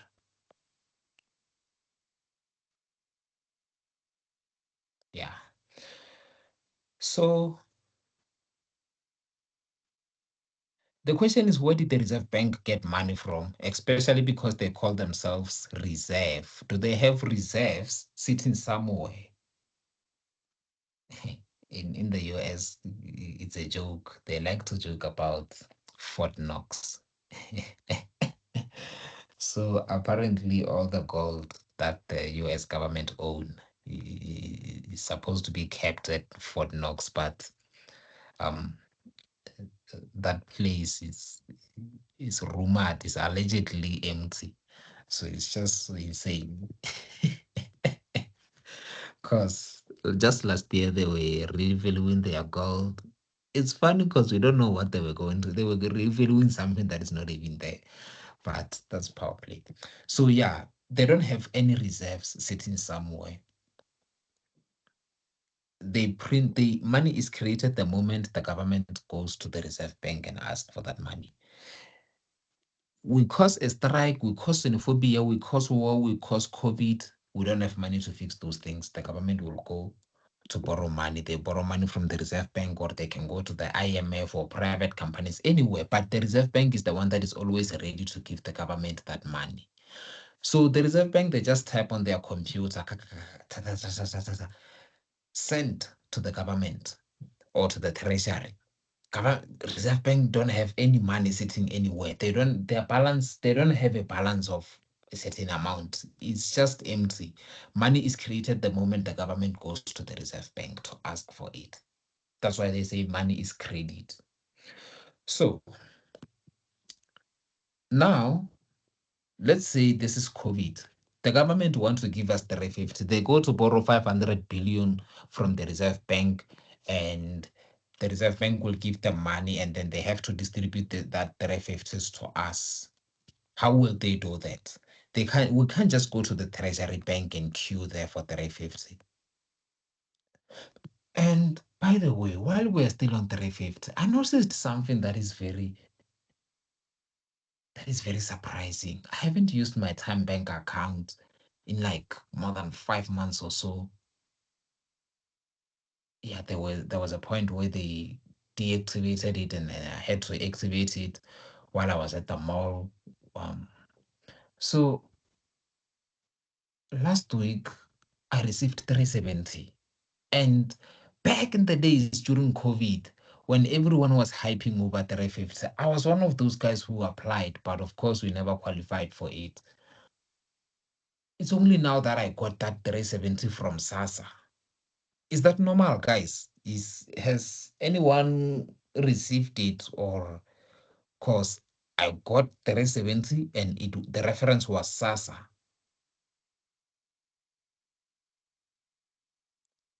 I hope they won't make me pay it, because I won't. But anyway, let's move on.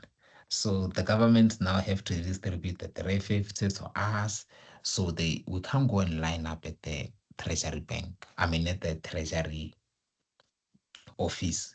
They are going to facilitate that process through what? Amabanga. We are going to go to the banks. The banks will give us money.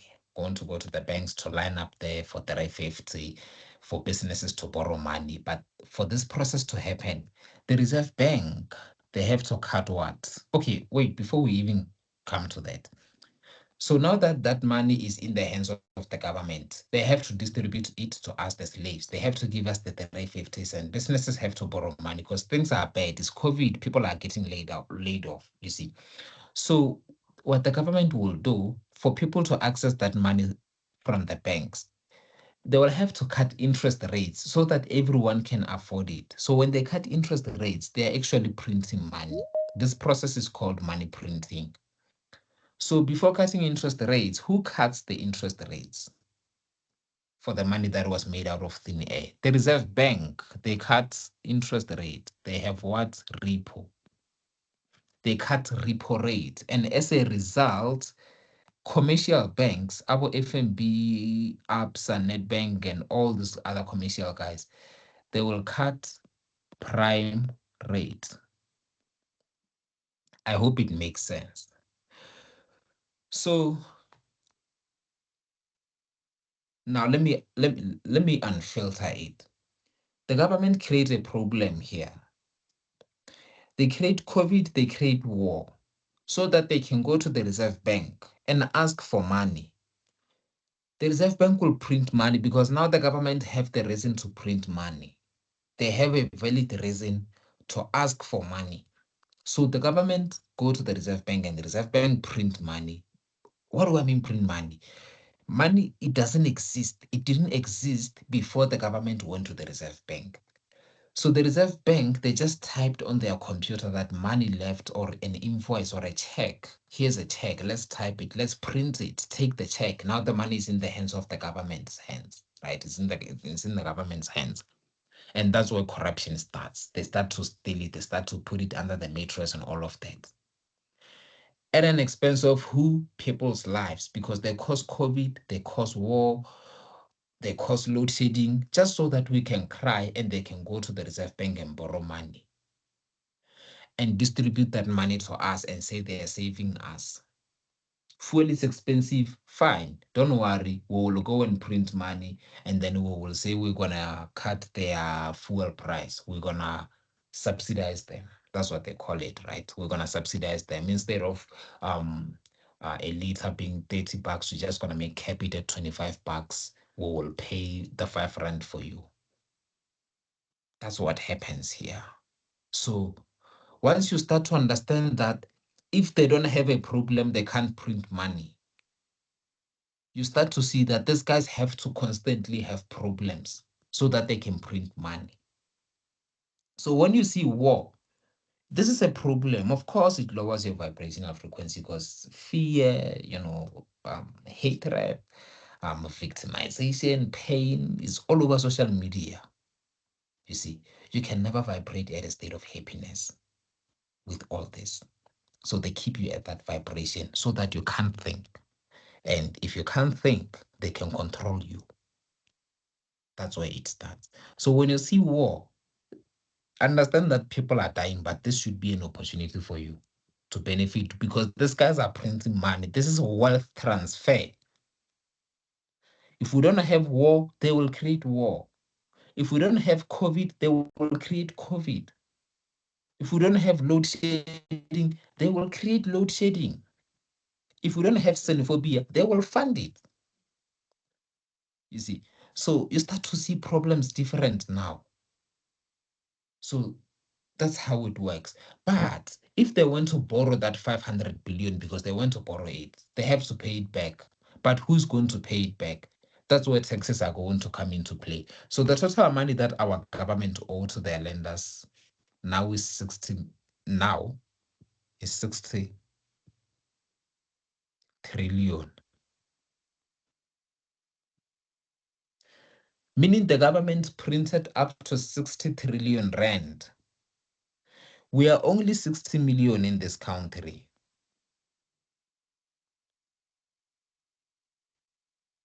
If we were to say, look, the government will love you so much, we cannot let you to pay this debt alone, this loan alone. We're gonna help you. You know what? Let's share this loan as a country, and everyone can have their own equal share. And everyone will say, okay, fine, that's fine. Your government, you owe 60 trillion, and we are 60 million people in the country. How about we share it? How much are we gonna have? Okay, each person is gonna have to pay 100K. Cash content, 100K. Oh, this is interesting. It means that each and every person in this country, the government already know that you owe them 100,000 already without you signing up for it. You owe them and they're going to come for it and they're not going to ask for your permission because they have to pay back that money that they went to print out of thin air. So this money here, they're going to come for it through taxes. This is why you need the slaves. They are going to start to come up with fancy words just to take money out of your pocket. And they're going to call it VAT. Gonna give it a very fancy name that you're never gonna say no. Yeah, this is the part that kills me the most. Anyway, they say, no, you know what? Hey, yeah, we make some cash on VAT when they spend, when they buy groceries, when they spend their money. I want 15% of it. If this person is earning 100, if this person is earning 10,000 rand, I already know that 1.5 is mine. Or 15%, because it's not gonna be 1.5. That's not how it's calculated, but 15%, we're just gonna keep it at that rate. 15% of the money that they earn is mine to keep from VAT alone. But it's not enough. I still want pay as you earn, Lana. You see, so I still want more income because I want to steal more money. So I will introduce a tax called pay as you earn. And this is the highest because you can pay me up to 46% of your money. Be careful because you can pay up to 45% of your money. You see, and they realized that, okay, fine, we took 15%. And then on average from pay as you earn, we take about 20%. So far we took 25% of his money just by introducing a different weight, a different fancy weight. And then they realized that, hey, you know what? Hey, this person is starting to be comfortable now, Hey, let's do something, man. Come on.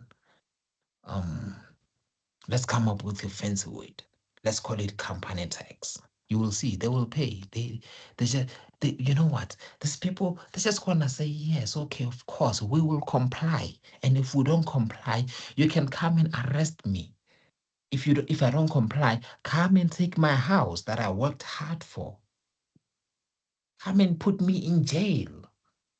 You can create jail for me and put me in jail if you, when you come with a fancy word to take money from me, I deny. Come and put me in jail, create that jail for me and determine the rules, create the rules around it so that if I don't listen to you, you can put me in there.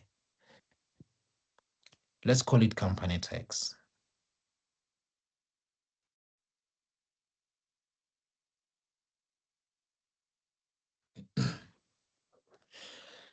This is 27%. Let me tell you something. You don't have a company. Say, oh, I I don't have a company. I'm not paying tax. I'm not paying company tax. Hey, hey, hey. Company tax is paid by individuals who don't have companies. If you are buying groceries, you're paying VAT plus company tax. Company tax is 25%, is 27%. You'd think that you don't pay it, but as the accountants, when we're sitting with our clients, when we're sitting down with our clients and we see that the company of my client is not doing so well, I sit down with him and say, look, man, I see your company is doing this way, or in the government, they increased taxes. We're not going to let you to take this tax burden. Let's push it to consumers. And then the prices increased, and you wonder why they increased. You don't understand that they increased company taxes there. And you pay it. So 27% of your money is gone, 27% of company tax plus 20% average of pay as you earn plus 15%. How much of your money so far? More than 50% of your money gone towards taxes. And then we come with inflation, because when they print money, it causes inflation. And inflation is an invisible tax. It's a tax. If they stop printing money, we won't have inflation. Understand that. We won't have inflation if they stop printing money. But because they print, they dilute the money that is already here. We have inflation, which is about 5%, of which they lie about it as well, because they know that if they tell you that this invisible tax is 11%, me, I calculated it manually. I found it to be 11% per year, but they say it's 4%. So you see, and then they say, no, it's not enough. Let's introduce more taxes. What if these people invest? We want that capital gain. Let's call it capital gain. We want that dividend tax. Let's call it dividend tax. We want that. What if they die? What if they see that, okay, when we work, we charge them. What if they say, okay, when they are working, we charge them pay as you earn. When they spend on groceries and clothes and buy their cars, everything for the money that they worked hard for, they pay VAT. And then they realize that if they start a company, they pay company tax. And then they decide to invest, and they notice that when they invest, they pay dividend tax. And then when they go for capital gain, they find that they pay capital gain tax. And then they decide that, come on, enough is enough. Let me die. Who said if you die, you're not paying taxes? We are called. There's a tax called estate duty. You pay that. It's a tax. If you die, you're not running away from it. So they will have to constantly cause problems so that they can print money and do corruption. And then that money is going to be paid back by taxpayers. So they cannot afford to lose a slave. This is why I say we are slaves. A slave is someone who earns pay as you earn, who pay as you earn. If you lose pay as you earn, it means you lose your salary. It means the government is losing a source of income. And if you lose your salary, you can't buy. You can't buy groceries. They lose VAT. And if you lose VAT and you can't buy groceries, it means companies no longer pay taxes. So they need you to keep you within this cycle of this red race. They want you to work for them, work and pay taxes and do all of this. I hope it makes sense. So cause a problem. They vibrate at the lowest frequency, they panic, they sell their shares, they pay taxes. It's like chaos that the government is creating. Sometimes I don't sleep at night when I think about what these guys are doing. Like all of it. Like you will hate social media, you will hate humanity because of this, if you can see through the masks. So when you see war, don't panic. That's money printing. When you see xenophobia, fine. That's money. That's a distraction there. Money printing. When you see load shedding, fine. Load shedding is just the front. They wanted a reason to borrow money. Simple as that. Print money and it causes inflation. But here's the good thing about inflation, because when they benefit, you also benefit. So inflation is good for assets.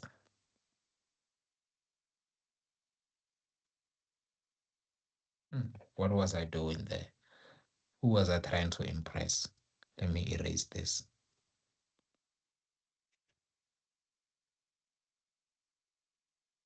Assets. So inflation is good for assets. Why? Because assets, they increase in value over time, and assets may include property. It may include shares.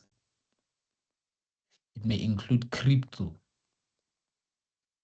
It may include commodities such as gold or silver. You see, so these things, when they print money, inflation goes up, and when inflation goes up, things become expensive, and when things become expensive, the value of property also increases, the value of shares also increase, the value of crypto also increase, the value of gold also increase. They don't always increase at the same time, but assets, they always increase. Oh, not always. They increase in value when the government prints money, because when inflation goes up, it goes up with the value of assets. Properties are becoming expensive. They don't become less expensive. They become more expensive. It's because of inflation. Things are becoming expensive. You see. So if you own shares and they print money, they're actually benefiting you. If you own properties and they print money, they're benefiting you. If you own crypto or gold and they print money, they're benefiting you. So you benefit from the problems here when they benefit. But you can say, "Oh, I mean, I'm a Christian. I don't wanna benefit when people die." Okay, fine. If you don't want to benefit when this happens, if you don't want to benefit when this happens, that's fine. That's fine. Izalana ke uzobala. You are here, and when you are here, kusho ukuthi ulana. And if futhi maulana, kusho ukuthi ulana. And if futhi maulana, ula. Uyabona ukuthi kwenzakalani manje. If we have Zulu people here, guys, please forgive me for butchering your language. Anyway, yeah, so this is the cycle, guys. So yeah, that's it for today, guys. 6 minutes past 9. I feel like I'm Tesla. But anyway, if you know, you know. So any questions?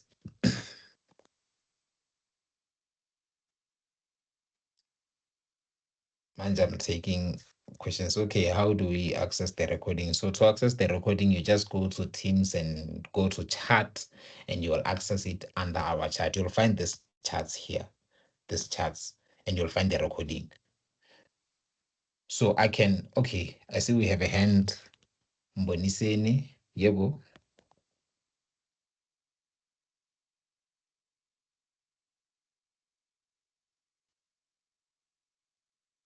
Lerato.